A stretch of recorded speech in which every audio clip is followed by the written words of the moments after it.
네, 오늘 예배 가운데 오신 우리 성도님들 환영하고 축복합니다. 우리 서로 환영하고 축복하시죠. 잘 오셨습니다. 반갑습니다. 네, 오랜만입니다. 반갑습니다. 네, 반갑습니다. 네, 그 앞뒤 좌우로 인사하신 거죠? 네, 앞으로 계속해서 확인합니다. 계속. 그래서 내 주변에 앉아 있는 사람 최소한 누군지를 알아야죠. 예, 맨날 모르면 모르는 사람하고 맨날 가까이 앉아가지고 예배 드리는 거 너무 이상하죠. 제가 오늘 이렇게 광고를 했으니까 다음번에는 오늘 또 갑자기 시키면 또 마음의 준비가 안 되셨을 테니까 다음번에는 모르는 분의 이름을 꼭 물어보는 걸로 아시겠죠? 다음 주에는 모르는 분의 이름을 꼭 알아서 내 주변에 있는 분은 이름을 다 외우기 이런 거. 제가 청년부 같았으면 그거 한번 시킬 거예요 아마. 딱 누구 한번 해봐요. 그러면 이제 앞뒤로 이렇게 해가지고 이름 외우기 막 이런 거 할 텐데 또 우린 그렇게까지는 안 해도 되니까 꼭 물어봐 주시고 서로 아시면 좋겠다라고 생각됩니다. 예, 오늘 저희가 함께 읽은 본문은 사실 많이 읽혔고 아는 내용이긴 한데요. 근데 막상 어렵습니다. 본문이 어렵습니다. 이제 아주 별로 생각하지 않고 읽으면 어렵진 않은데 생각하면서 읽으면 되게 복잡하고 어렵습니다. 저도 되게 청년 시절까지도 잘 이해 못했던 본문 같습니다. 이게 무슨 내용인가 이상한 지점이 너무 중간에 많이 있거든요. 그래서 좀 하나씩 좀 따져가면서 좀 읽어보려고 합니다. 오늘 본문의 16절 보면 어떤 사람이 예수님을 찾아왔다. 그리고 그가 선생님이여 내가 무슨 선한 일을 하여 영생을 얻겠습니까? 이렇게 질문하는 장면이 나오죠. 그거에 대해서 이제 예수님이 대답하시는 장면, 대화를 주고받는 장면이 나오죠. 그리고 이 사람이 떠나가고 남아 있는 제자들에게 예수님께서 해주시는 말씀, 대화. 이게 이제 오늘 큰 단락이에요. 근데 여기서 오늘 마태복음에서는 어떤 사람이 찾아왔다고 되어 있는데 누가복음에서는 좀 더 자세하게 표현되어 있어요. 이게 마태복음, 마가복음, 누가복음 세 개 복음서를 다 같이 봐야 되거든요. 같은 사건이고 같은 사건을 다루는데 어떤 부분에서는 좀 더 자세하게 나와 있는 부분들이 있어서 제가 오늘은 다 섞어서 말씀을 드립니다. 누가복음에서는 이 사람이 구체적으로 드러나는데 젊은 사람이고 부자고 관리라는 게 드러납니다. 젊은데 부자의 관리예요. 다 갖춘 거예요. 따지고 보면 세상 관점에서는 나이도 젊은데 굉장히 큰 부자라고 돼 있어요. 큰 부자고 관리직까지 가지고 있어요. 그러니까 사회적 지위도 있는 거죠. 굉장히 다 갖춘 사람, 세상 기준으로는 성공한 사람이죠. 마태복음에서 오늘 보면 그가 예수님께 선생님이요, 내가 이렇게 말하고 있는데 누가복음을 보면 뭐라고 부르냐면 선한 선생님이요 이렇게 부르고 있습니다. 그러니까 이 사람이 예수님을 찾아온 것은 예수님이 선한 분이시다라는 것에 대한 확신이 있기 때문입니다. 그리고 질문 내용 자체가 내가 어떤 선한 일을 해야 영생에 이르나 구원을 받습니까를 묻는데 내가 어떤 선한 일을 해야 되는지를 물을 그 대상을 다 갖췄다고 보이는 이 사람이 예수님을 지정해서 예수님께 선한 분이시여 선한 선생님이여라고 부르고 있으니 이 사람에게 있어서 지금 굉장히 중요한 이슈는 어떻게 선한 일을 통해서 구원을 받느냐 여기에 이제 집중하고 있어요. 그리고 이 사람 굉장히 진지해요. 오늘 본문에서는 빠져 있지만 마가복음을 보면 예수님을 찾아오는 장면이 기록되어 있는데 그가 달려와 꿇어 앉아 묻자오되 이렇게 되어 있어요. 그러니까 이 사람이 예수님 앞에 막 와가지고 거의 달리다시피 와가지고 그 예수님 앞에 꿇어 앉아서 여쭤묻고 있는 거예요. 예, 그러니까 그냥 가벼운 마음으로 이렇게 물어보는 게 아닙니다. 자기 나름대로 굉장히 진지하게 왔어요. 와서 예수님 앞에 영생에 관하여서 질문을 하고 있습니다. 근데 이제 예수님의 대답이 있는데 예수님의 대답이 조금 의아합니다. 17절 보시면 17절 예수께서 이르시되 어찌하여 선한 일을 내게 묻느냐 선한 이는 오직 한 분이시라 네가 생명이 들어가려면 계명들을 지키라. 어째서 선한 일을 내게 묻느냐? 예수님이 이렇게 말씀하시면 되나? 이런 생각 안 드세요? 저는 어렸을 때 그렇게 젊어서 더 이렇게 청년 때 그런 생각했거든요. 왜 그러지? 그래서 사실 누가복음 보면 예수님 뭐라고 표현하고 계시냐면 좀 더 자세하게 네가 어찌하여 나를 선하다 하느냐 이렇게 물으시거든요. 네가 어찌하여 나를 선하다 일컫느냐? 하나님 한 분 외에는 선한 이가 없느니라 이렇게 말씀을 하세요. 그게 좀 이상한 거죠. 아니 예수님이 나는 그럼 예수님이 스스로 나는 안 선해 이렇게 말씀하시는 건 하나님 외에 선한 분 아무도 없는 거야. 나도 안 선해 이렇게 얘기하시는 건가? 이게 이제 그냥 가볍게 지나가면 별거 아닌데 따지고 들자면 왜 예수님이 이렇게 표현하시지? 왜 본인은 예수님이 선하지 않다고 말씀하시지? 뭐 이런 생각이 들잖아요. 근데 우리가 알고 있다시피 예수님이 선한 분이 예수님이 선하지 않은 분이 아니면 어떻게 해요? 큰일 나죠. 예수님이 왜 그럼 이렇게 말씀하셨는가? 이제 그걸 생각해 봐야 됩니다. 왜 이렇게 말씀하셨는가? 이거는 예수님이 지금 이 젊은 부자 관리, 저는 지금 계속 그렇게 부를 거거든요. 젊은 부자 관리. 이 사람의 정체성이 그 안에 담겨 있기 때문입니다. 이 젊은 부자 관리가 질문을 해온 것, 선한 선생님이여 내가 어떤 선한 일을 해야 영생을 얻을 수 있습니까? 라는 그 질문이 전제 조건과 목적과 방향이 다 잘못되어 있다는 걸 예수님께서 알고 이미 다 꿰뚫어 보고 계시고, 그것을 계속해서 끄집어내서 그의 진짜 중심을 드러내시기 위한 수사법으로 지금 이렇게 하고 계신 거예요. 그러니까 예수님이 스스로 난 안 선해라고 말씀하시는 게 아니라 네 논리대로 나는 거기에 들어가 있는 존재가 아닌데라는 말씀인데, 조금 더 좀 봐야겠죠. 이 젊은 부자는 예수님께 영생에 관해서 묻고자 찾아왔죠. 그런데 그 영생과 구원의 답을 주실 수 있는 분을 선한 선생님이라고 지금 규정하고 있어요. 그러니 나도 어떤 선한 일을 해서 당신과 같은 자리에 갈 수 있는가, 또 영생과 구원을 얻을 수 있는가를 질문하고 있는데, 얼마 전에 저희가 마태복음 18장에서 베드로가 용서에 관해서 물을 때 예수님 얼마만큼 용서해야 됩니까? 7번이면 족합니까? 이렇게 물었잖아요. 그때 예수님께서 뭐라고 말씀하세요? 7번에 70번까지라도 용서하라 이렇게 말씀하셨잖아요. 그러니까 베드로가 만약에 7번에 70번이면 490번까지 용서하면 되는구나 이렇게 받아들였다면 잘못 이해한 거잖아요. 그런 얘기가 아니잖아요. 그렇죠? 베드로의 질문에 예수님의 대답은 너가 계산하는 그런 횟수로 계산하는 법으로는 용서하는 게 아니야라고 말씀하신 것처럼, 이 젊은 부자 관리가 와서 어떤 선한 일을 해야 내가 영생을 얻겠습니까 할 때 그런 건 없어라고 말씀하시는 거예요. 지금 그런 건 없어. 그러니까 이 젊은 부자의 관리의 전제가 뭐가 잘못됐어요? 어떤 선한 일을 행위를 통해서 얻는 구원에 대해서, 그 구원에 대한 이해가 잘못됐다라고 예수님께서 말씀하신 거예요. 그래서 예수님께서 그 논리를 그냥 받아가지고 계속 끌어가세요. 그러니까 그 젊은 부자 관리의 논리대로 끝까지 가보면 뭐가 나오는지를 보여주려고 하는 거예요. 그래서 뭐라고 말씀해? 왜 나한테 묻냐? 하나님이 아시지. 근데 그러니까 그러면서 말씀하시죠. 이어서 네가 생명에 들어가려면 계명들을 지키면 되는 것 아니냐 이렇게 말씀하신단 말이죠.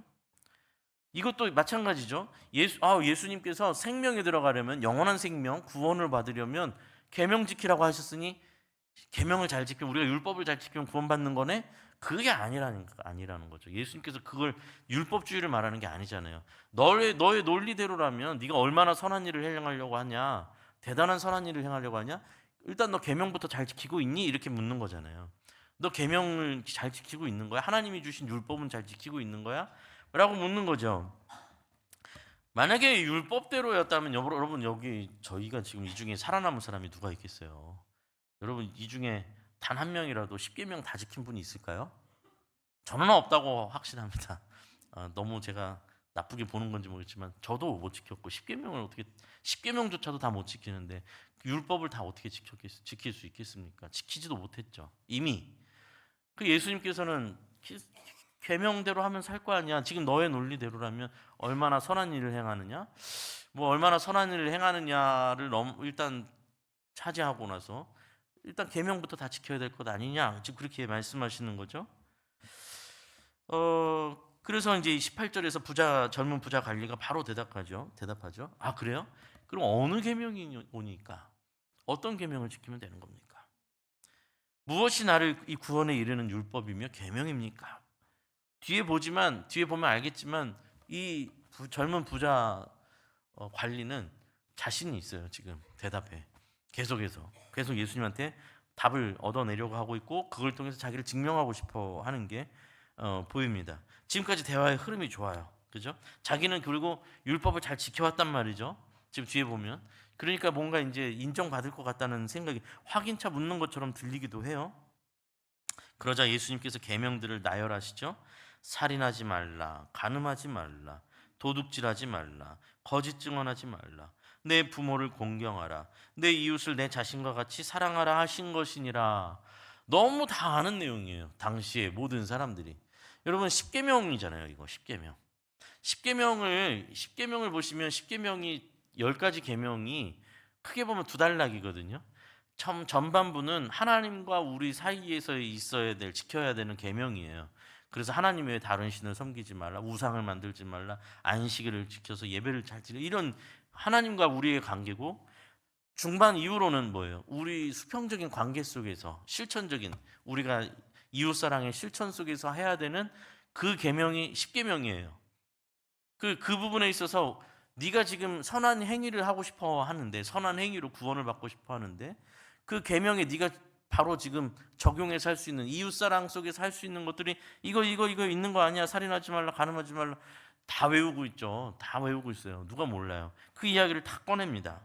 그러자 20절 보니까 이 젊은 부자 청년이 대답을 하죠. 이 모든 것을 내가 지켜 싸운데 아직도 무엇이 부족하리까? 저는 이거 다 지켰습니다.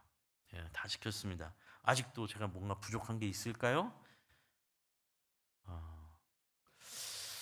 그 마가복음에서는 뭐라고 말하고 있냐면, 마가복음 좀 더 자세하게 이것은 내가 어려서부터 다 지켰나이다, 이렇게 말하고 있습니다.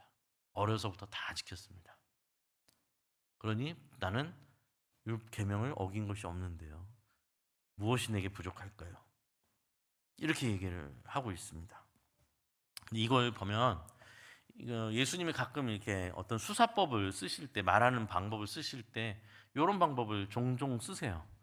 그 사람을 이렇게 마치 장단을 맞춰 주시는 것 같은데 쭉 끌고 와 보면 진짜 숨겨져 있던 게 되게 드러나게 하는 방식이에요. 말씀하시는 방식이 예수님의 어떤 그 사람의 내면과 중심을 꿰뚫어 보시고 하시는 말씀이겠죠. 왜냐하면 재밌는 게 뭐냐면, 예수님께서 나열하셨잖아요. 살인하지 말라, 간음하지 말라, 도둑질하지 말라, 거짓 증언하지 말라, 내 부모를 공경하라. 요 십계명의 후반부를 다 나열하셨는데 아주 재밌게도 하나를 빠뜨리고 나열하셨단 말이에요. 십계명 중에 하나를 예수님이 몰라서 깜빡해서 빠뜨린 것 같지는 않아요. 일부러 빼신 것 같아요. 뭘까요, 그게? 내 이웃의 것을 탐내지 말라. 탐심에 관한 거예요. 탐심. 그래서 그거 빼고 이렇게 쓱 던지고, 그러니까 전 다 지켰는데요 하니까 예수님께서 뭐라고 말씀하시냐면 21절에 네가 온전하고자 한다면 가서 너의 소유를 다 팔아서 가난한 자들에게 주라. 그리하면 하늘에서 보화가 너에게 있으리라. 그리고 와서 나를 따르라 하시니 라고 말씀하십니다. 누가복음에서는 이렇게 말씀하세요. 너에게 한 가지 부족한 것이 있으니 너에게 있는 것을 다 팔아서 가난한 자들에게 주라, 이렇게 되어 있어요. 마태복음 오늘 본문에서는 네가 온전하기를 원한다면 이렇게 되어 있는 거죠. 아직 한 가지 부족한 것이 있다. 그것이 뭔가? 너의 소유를 다 팔아서 가난한 사람들에게 주어라. 그럼 하늘의 보화가 너에게 있을 것이다. 그리고 두 번째, 그리고 나선 와서 나를 따라 나와 함께 가자 라는 말씀입니다. 여지껏 되게 분위기가 좋았고, 뭔가 점점 다 어깨에 힘이 들어가고, 예수님한테 뭔가 인정받을 것 같고, 주변에 제자들도 듣고 있고, 아주 그냥 자기는. 근데 이 이야기, 예수님의 말씀을 듣고 그가 22절 보니까 그 청년이 재물이 많음으로 이 말씀을 듣고 근심하여 가니라. 힘없이 돌아가 버리고 말았습니다. 예수님은 이 청년이 돌아가는 것을 보시고 유명한 말씀을 하시죠. 23절, 24절 한번 같이 읽어볼까요? 23, 24절 시작. 예수께서 제자들에게 이르시되 내가 진실로 너희에게 이르노니 부자는 천국에 들어가기가 어려우니라. 다시 너희에게 말하노니 낙타가 바늘귀로 들어가는 것이 부자가 하나님의 나라에 들어가는 것보다 쉬우니라. 제자들이 깜짝 놀라죠. 부자가 천국에 들어가기가 그렇게까지 어렵다고요? 여러분 그 방금 나와 등장했던 젊은 부자 관리는요, 우리 주변에서 그렇게 쉽게 볼 수 있는 존재가 아닌 거예요. 따지고 보면 다 갖춘 사람이에요. 그죠? 이 사람 아마 이 사람 오늘날 우리 자리에 데려다 놔도 다들 대단한 분이라고 얘기할 사람이에요. 이 사람이 무슨 나쁜 짓을 할 게 율법을 다 지켰고 또 여유도 있고, 그렇죠? 얼마나 고상하겠어요. 또 직위도 있으니 어느 정도 그런 교양도 쌓았을 것이고, 이 사람한테 빈틈이 없는 사람 아니에요? 이 사람 뭐 우리가 오늘 시대로 데리고 온다 할지라도 그건 굉장히 대단한 사람인데, 그를 떠나보내고 예수님께서 부자가 천국에 들어가는 것이 낙타가 바늘귀로 들어가는 것보다 어렵다.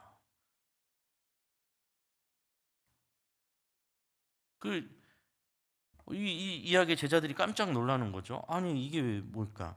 사실 저도 이게 이 본문이 이 젊었을 때 이 청년 때까지도 읽으면서 부자가 천국에 가는 게 어렵다. 부자가 그렇다고 설마 예수님이 부자는 천국에 못 간다는 말씀하신 건 아닐 텐데 뭘까? 이게 되게 어려웠어요.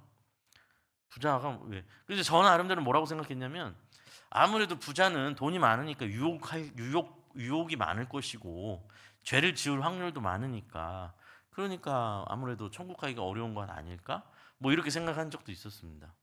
근데 그렇게 말하기에는 이 부자 청년 관리는 죄를 별로 지은 것 같지가 않아요. 그렇죠? 근데 이 사람은 지금 예수님께서 천국에 가기 어렵다라고 말씀하고 있어요. 부자라는 단어가 워낙 이제 우리한테 늘 강력해요.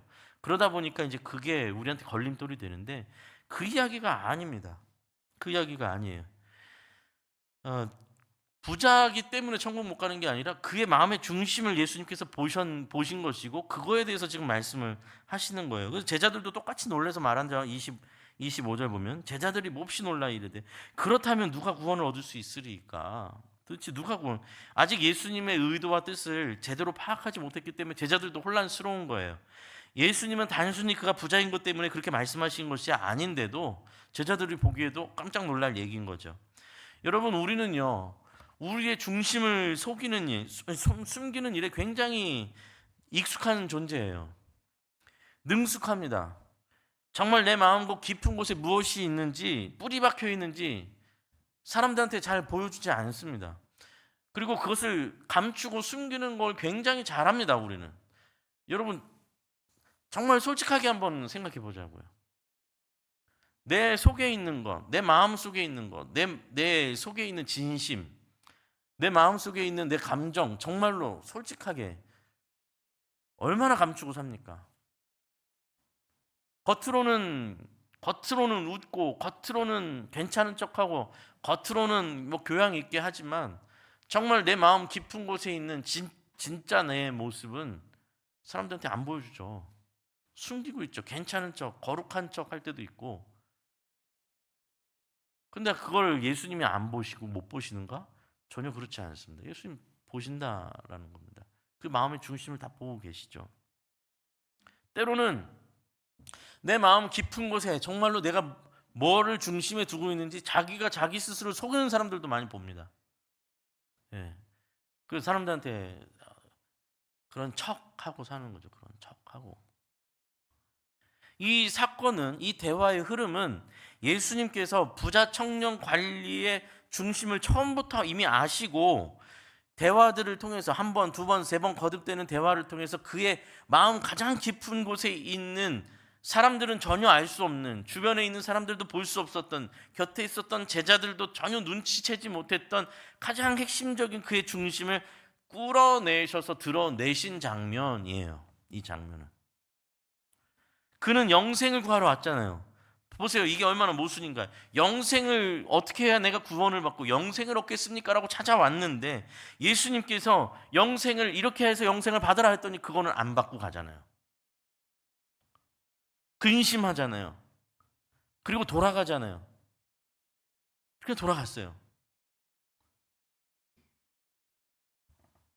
그의 마음속에 영생을 앞으로 내밀고, 예수님 앞에 영생이라는 것을 앞에 내세우고 찾아왔지만 그 영생을 앞에 내세우고 찾아온 뒤에는 진짜 내가 숨어 있는 거예요. 진짜 나.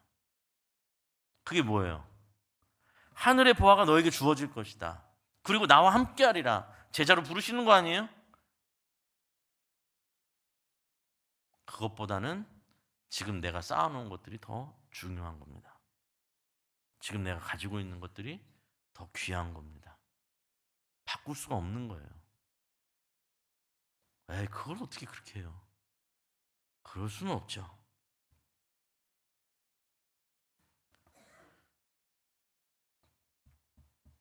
그렇다면 도대체 누가 구원을 얻을 수 있겠습니까? 제자들의 질문에 예수님이 대답하시죠. 26절. 사람으로서는 할 수 없으나 하나님으로서는 다 하실 수 있느니라. 이것도 이렇게 이해하기가 참 어려운 말씀 아닙니까? 이게 무슨 말씀인가? 그러니까 이제 사람들이 이게 워낙 어렵다 보니까 예수님께서 하신 말씀이 낙타가 바늘 귀로 들어간다라는 건 말이 안 되잖아요. 바늘 귀로 들어가는 것이 부자가 하나님 나라에 들어가는 것보다 쉽다. 그러니까 이게 그러면 뭐 첫 번째 부자 이야기인가? 그건 어렵고, 두 번째 바늘 귀로 낙타가 못 들어가니까 이게 무슨 이야기지? 그래서 막 사람들이 무슨 얘기까지 했냐면, 이스라엘에 가면 이렇게 뭐 돌로 된 이렇게 사람 통로 문 중에 낙타의 문 뭐 이런 게 있어요. 아니 바늘문 뭐 이런 게 있어요. 그 보면 사람이 이렇게 구부려 갖고 조그맣게 이렇게 해서 숙이고 들어가야 간신히 사람 하나 통과할 수 있는 그런 문이 있는데, 그게 이제 뭐 당시에 무슨 바늘문 뭐 이렇게 불렸었나 봐요. 그런 걸 찾아내 가지고 이 바늘은 이게 너무 심한 거고 비우고 요 문을 아마 지칭하신 것 같다 뭐 이렇게까지 설명하는 분들도 있었거든요. 근데 그것도 다 사실은 별로 의미 없는 설명이에요. 왜냐하면 그 문도 결국은 낙타는 아예 못 들어가는 문이에요. 그죠? 못 들어가는 거예요. 그러니까 이 진짜 바늘문이라고 그냥 보면 되는 거예요. 바늘의 구멍, 바늘구멍. 그냥 못 간다라는 얘기예요. 그런데 그럼 도대체 누가 구원받습니까? 그랬더니 사람으로서는 할 수 없지만 하나님은 하신다. 그러니까 저는 또 이거를 젊었을 때 뭐라고 그러면 하나님은 그 조그만 구멍에 낙타를 지나보낼 수 있다는 얘기인가? 이게 도대체 뭔 얘기인가? 뭐 어려웠던 거예요. 자, 그러니까 이게 이 간단한 대답이지만 사실 많은 의미가 담겨 있습니다. 여러분 이걸 굉장히 잘 깊이 생각해 보셔야 돼요. 예수님께서 제자들에게 하시는 말씀이에요. 그래, 인간으로서는 할 수 있는 것이 아니야. 구원이라는 것은 너희가 생각하고 기대하는 방식으로 이루어지는 것이 아니야. 선한 것을 이뤄서 뭔가 더 선한 것을 남들보다 선해져서 내가 구원을 받는 것도 아니야. 부자라고 해서, 가난하다고 해서 그 어떤 것이 구원의 조건이 되거나 또 구원받지 못할 조건이 되는 것이 아니야. 어려서부터 모든 율법을 지켰다고 해도, 겉으로 그렇게 지켰다 할지라도 그가 정말로 하나님의 나라를 이 땅보다 더 사랑하고 있는지, 세상의 찬사와 박수를 받는 것보다 하나님의 칭찬을 더 귀하게 여기고 있는지, 자기 자신보다 하나님을 더 사랑하는지, 하나님은 그 중심을 다 보고 계시다. 사람으로서는 불가능해 보이는 사람, 예를 들면 정말 비참해 보이는, 여러분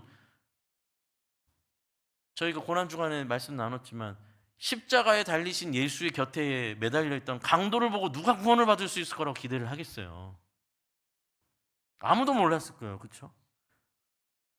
그 십자가에 매달려 있는 강도를 보면서 저 사람도 하나님이 그게 말이 되나?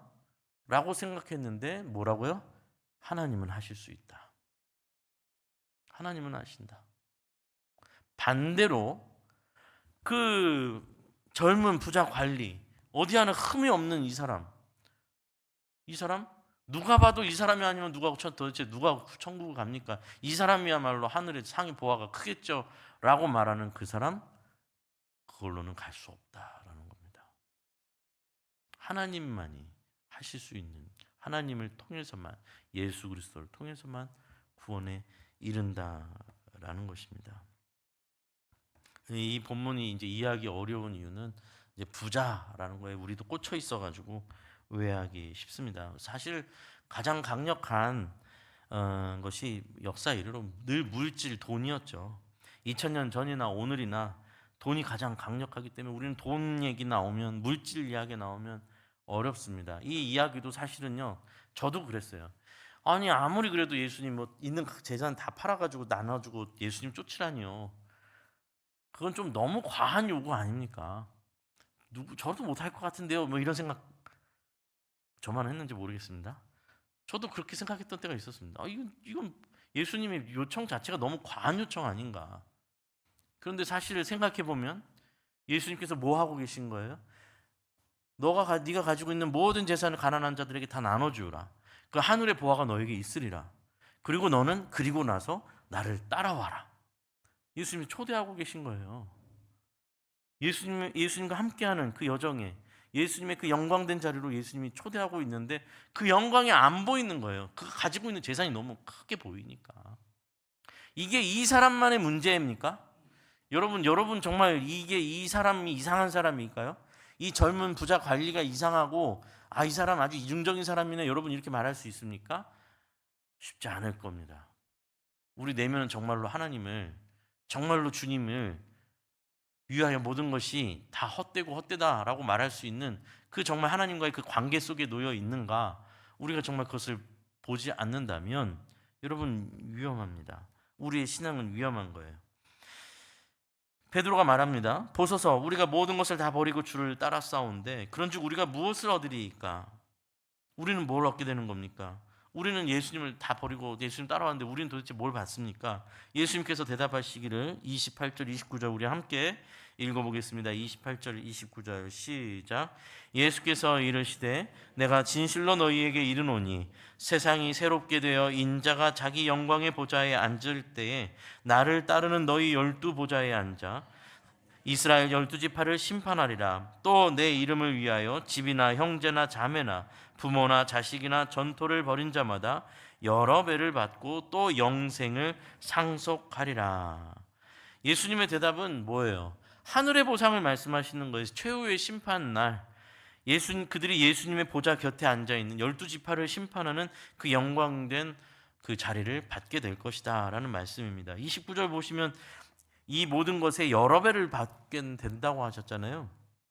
그러니까 이건 이 양을 말하는 게 아니에요. 그러니까 너희가 버린 거를, 너희가 뭐 지금 여기 써 있잖아요. 집이나 형제나 자매나 부모나 자식이나 전토를 벌인 자는 여러 배를 받는다니까 또 우리 생각은 늘 거기에 매여 있으니까요.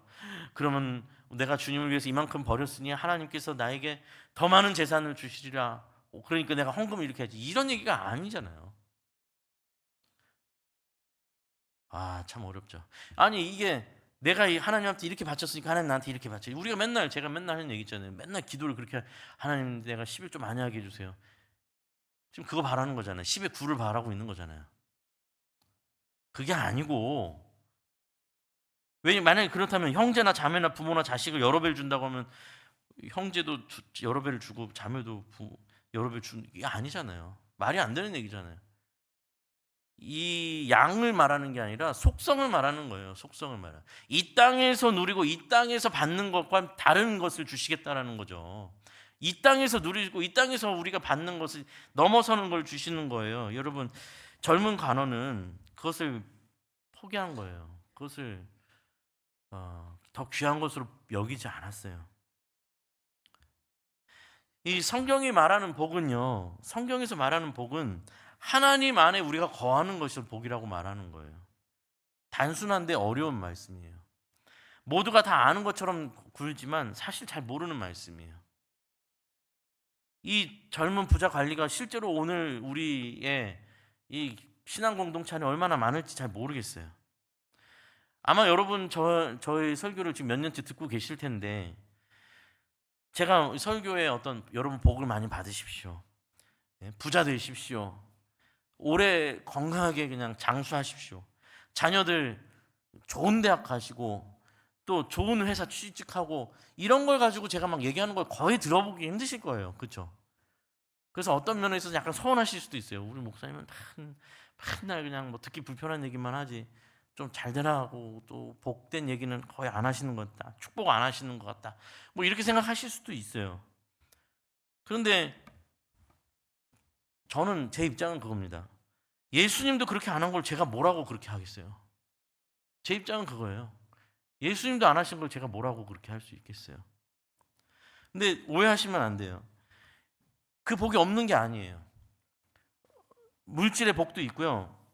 그리고 재산, 뭐 물질의 복도 있고, 그리고 뭐 자녀 복도 있는 거예요. 그리고 뭐 자녀가 잘 되는 복도 있어요, 여러분. 근데 그럼 목사님 왜 그거 알면서 얘기 안 해요? 자, 근데 잘 들어보세요. 예수님을 목적지로 삼아서 예수님 안에 거하는 것, 예수님이 나의 전부가 되셨을 때에 그에게 주어지는 이 복은 진짜 복이에요. 그런데 예수님을 도구 삼아서 내 사업도 성공하고 예수님이 도구 삼아서 우리 자녀도 좀 잘 되고 예수님이 도구 삼아서 요술 램프처럼 램프의 요정을 부르든 자판기에 돈을 넣어서 빼든 뭔가 내가 어떻게 해서 지성을 들이든 바치든 뭘 해가지고 예수님을 도구 삼아서 내가 그 복을 누리게 되면 여러분 그때부터는 그게 여러분에게 저주가 됩니다. 반대로 또 한 가지 이양 얘기가 나왔으니까 좀 명확하게 얘기를 해야겠습니다. 예수를 복으로 받은 사람은 내가 사업이 잘 되면 너무 감사하지만 사업이 안 된다고 해서 하나님이 날 버렸다고 생각하지 않아요. 예수님이 나의 복이 된 사람은 뭐 열심히 했는데 사업이 잘 안 될 수도 있고 내 자녀가 좋은 대학 가기를 바랬지만 잘 못할 수도 있고 좋은 데 취업했으면 좋겠지만 잘 안 되는 이것도 감사로 받아들여요. 그에겐 그게 복이에요. 그게 실제 복이에요. 그리고 그런 어려운 상황이 됐는데도 하나님을 의지하고 붙들고 감사를 누릴 수 있는 복을 받는 거예요. 그 사람은요. 이게 복으로 느껴지지 않아요. 예수님을 도구로 삼는 사람은. 저는 너무 많이 봤어요. 그런 분들을. 막 새벽 기도를 막 나와요. 작정하고 나오고 금식을 막 해요. 그런데 그게 안 됐어요. 그럼 갑자기 떠나버려요. 이런 기도 내가 이렇게까지 했는데 내 기도 안 들어주시는 하나님은 없어. 뭐 혹은 나를 사랑하지 않아. 그게 저주예요. 저주. 예수님께서 그러니까 저도 말씀드린 것처럼 저도 그 생각을 버리지 못했을 땐 예수님께서 하신 말씀 너 있는 거 다 가난한 사람들 나눠주고 나를 따르라. 무슨 말씀이에요? 너 그거 네가 지금 가지고 있는 것 의지하지 말고 나를 의지해봐. 내가 다 책임져 줄게. 그 말씀이잖아요. 그렇죠? 너 그거 네가 지금까지 가지고 있었던 것 쥐고 있었던 것 다 내려놓고 나를 따른다면 내가 너를 책임져 주는 인생이 될 거야. 그게 하나도 달콤하게 들리지 않는 거예요. 하나도 안 달콤하게 들려요. 저는 정말 성도님들이 그거 달콤하게 들리는지 궁금해요. 달콤하게 들리세요? 주님이 그렇게 말씀해 주신다면 그까짓 거 못 내려놓습니까? 그까짓 거 다 사라질 것들인데요. 주님이 저를 제자로 불러주신다면 그까짓 게 뭡니까? 따라갈 마음 있으세요? 이건 좀 심하죠. 예수님 이거 어떻게 이렇게 해요? 제자 청년 마음이 이건 좀 아닌 것 같은데 이건 아닌 것 같은데 여러분 하나님 앞에 정직하게 한번 자기 자신을 세워보십시오. 세워보세요. 예수님을 목적지로 삼으면 모든 것이 복이 됩니다. 그리고 예수님을 도구로 삼으면 오히려 그것이 우리에게 독이 될 확률이 훨씬 더 큽니다. 그 30절 말씀 보시면요. 30절 말씀 한번 저희 너무 잘 아는 말씀이죠. 한번 같이 읽어볼까요? 시작. 그러나 먼저 된 자로서 나중되고 나중된 자로서 먼저 될 자가 많으니라. 얼마 전에 제가 어떤 영상을 보는데 그냥 짧은 거였어요. 그 개그우먼이죠. 송은이 씨 있죠. 송은이 씨 다 아시죠?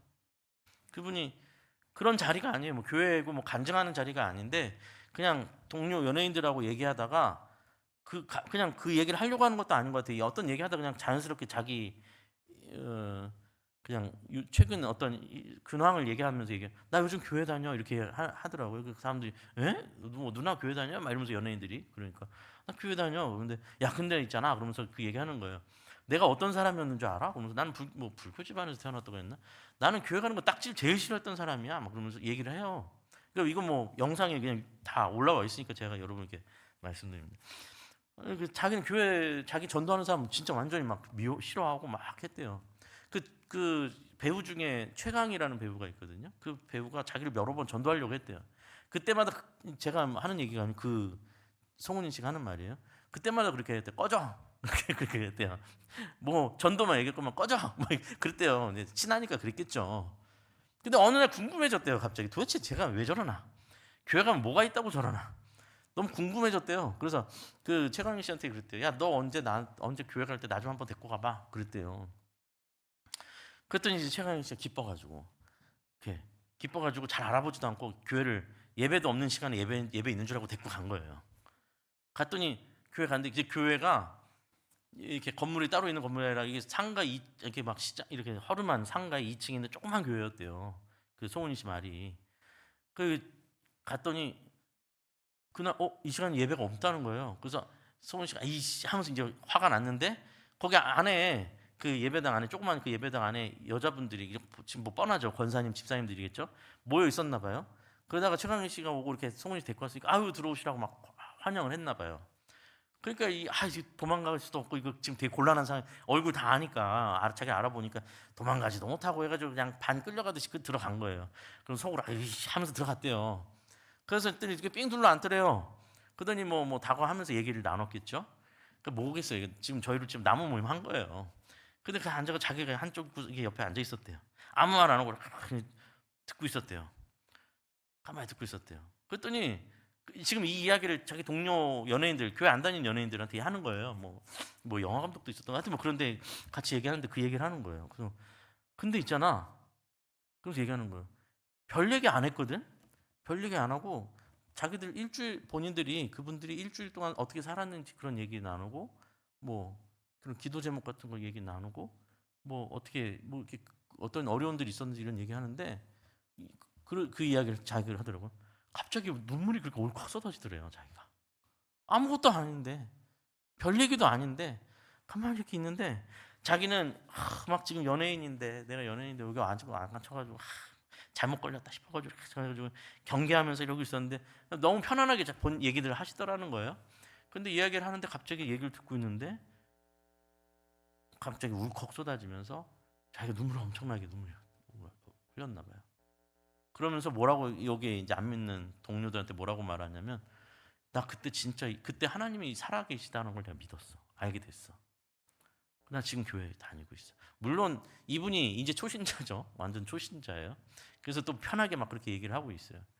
어찌 될지 모르겠습니다만 그분이 이제 그분의 이야기, 그 이야기를 보면 그분들의 대화 속에서 어떤 세상이 지향하는 것과 정반대 지향하는 이야기들을 듣는데 그 이야기 속에서 뭔가를 본 거죠. 뭔가 들린 거예요.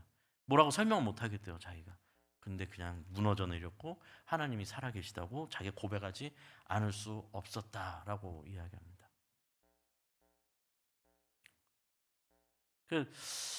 여러분 나무 모임이 이렇게 중요한 거예요. 예, 나무 모임이 이렇게 중요한 겁니다. 누군가는 가만히 듣고 안 듣는 것 같이 이러고 있지만 그 속에서 하나님께서 어떤 일을 하실지 모르는 일이라는 걸 여러분 기억하셔야 됩니다. 그러니까 그곳에서 나무 모임이 뭐 물론 이렇게 교제도 해야 되고 하지만은 거기서 앉아가지고 땅값이 얼마고 어디에 투자를 해야 되고 뭐 주식이 어떻고 하는 얘기는 나중에 사석에서 하시고 그 모임에서는 가능하면 하나님 앞에 내 삶에 대해서 성찰하는 내 마음에 대해서 내 인생에 대해서 하나님께서 어떻게 개입하고 계신지 그런 것들을 같이 이야기를 나누셔야 돼요.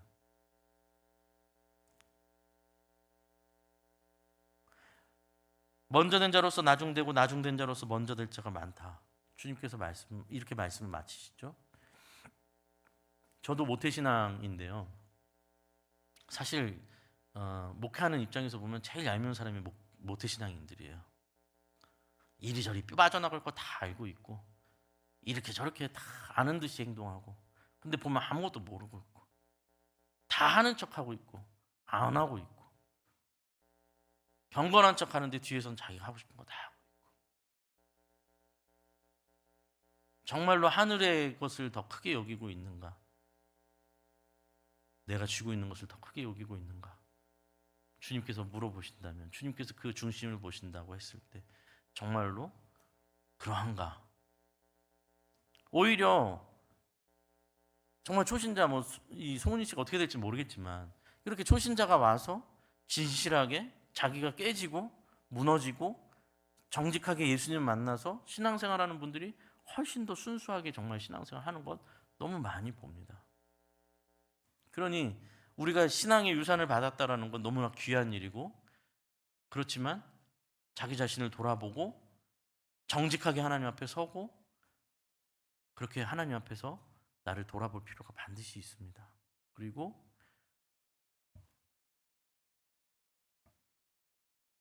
정말로 내가 하나님을 가장 귀한 분으로 여기고 있는가? 정말로 내가 주님을 더 귀한 분으로 여기고 있는가? 그 복을 누리고 있는가?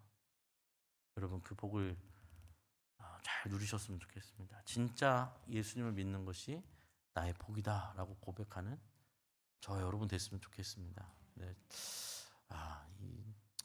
참 어려운 얘기입니다. 오늘 찬양대 찬양이 마지막 곡도 우리 같이 찬양.